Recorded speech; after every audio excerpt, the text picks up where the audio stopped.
Donc Romain, tu as gagné contre Marik Sebag. Est-ce que tu peux nous dire un mot sur la partie?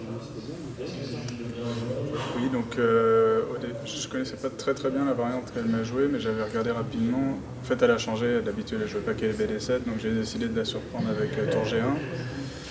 Le coup principal, c'est cavalier B6. Elle a joué B4 et je savais juste que c'était censé être un peu douteux à cause de ce que j'ai joué dans la partie. En fait, j'avais juste regardé la ligne de l'ordinateur jusqu'à Dame prend D6 sans même l'entrer dans mes analyses.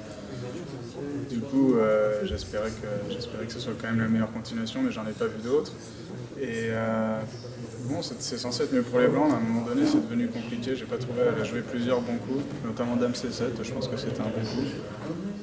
Et après, c'était compliqué, mais toujours un petit peu plus facile pour les blancs. Elle pouvait tenter les attaques, mais qui sans doute fonctionnaient pas. Et la façon dont elle a joué, elle était quand même un petit peu moins bien.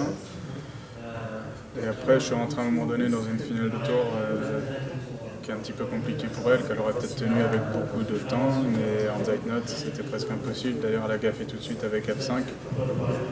Et une fois que j'ai joué tour D7 et tour FD2, c'était déjà très dur pour les Noirs parce qu'il y a beaucoup de réseaux de maths, et donc je pense que c'est déjà à perdre. Merci.